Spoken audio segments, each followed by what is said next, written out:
Milorad Dodik o presudi Radovanu Karadžiću. Ne vjerujem u sud koji je oslobodio Nasera Orića. Predsjedavajući predsjedništva Bosne i Hercegovine Milorad Dodik izjavio je danas u Beogradu da u Republici Srpskoj nemaju povjerenje u Haški sud koji bi trebalo da izrekne drugostepenu presudu njenom nekadašnjem predsjedniku Radovanu Karadžiću, ali ipak on negdje vjeruje da je moguće da pobijedi neka pravda. Da li je Radovan Karadžić donio neku odluku da se negdje napadnu civili? Nije, rekao je Milorad Dodik gostujući u dnevniku televizije Pink, dodajući da optužba o komandnoj odgovornosti izgleda važi samo za Srbe. Milorad Dodik je naveo da je nepovjerenje u Haški sud u Republici Srpskoj samo ojačano time što se čuje da su nestali sklonjeni neki dokazi. Lično ne vjerujem u ispravnost tog suda.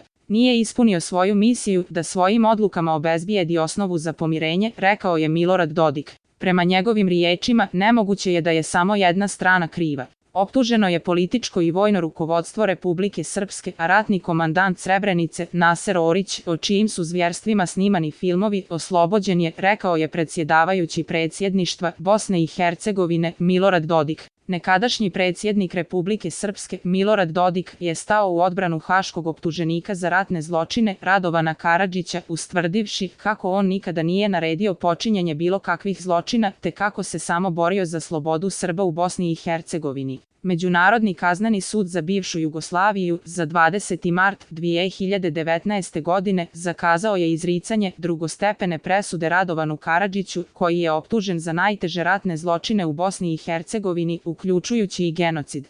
Milorad Dodik je ocijenio kako je suđenje Radovanu Karadžiću zapravo osveta, a nepravda, uz konstataciju kako su, ukoliko postoji neka krivnja za sve što se zbivalo u Bosni i Hercegovini, morali biti optuženi i prvi hrvatski predsjednik Franjo Tuđman, te prvi predsjednik predsjedništva Bosne i Hercegovine Alija Izetbegović. Neko je zaključio da su Srbi ti koji trebaju odgovarati za sve što se događalo.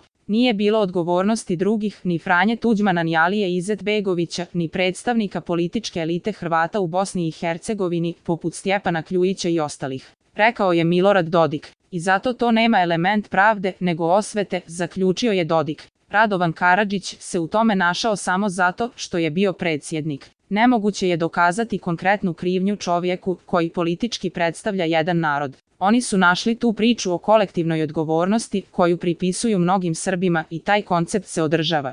Kazao je kako lično nikada nije čuo da bi Radovan Karadžić naredio počinjenje zločina, istakao je na kraju Milorad Dodik. Nikada nisam čuo Radovana Karadžića da je pokazivao bilo kakvu zločinačku namjeru. Njegovo vođenje Republike Srpske bilo je usmjereno ka tome da se očuva srpski narod na ovim prostorima i to je uspjelo, izjavio je Milorad Dodik, dodajući kako na početku rata Karadžić nije imao stvarni nadzor nad brojnim područjima u Bosni i Hercegovini u kojima su počinjeni zločini.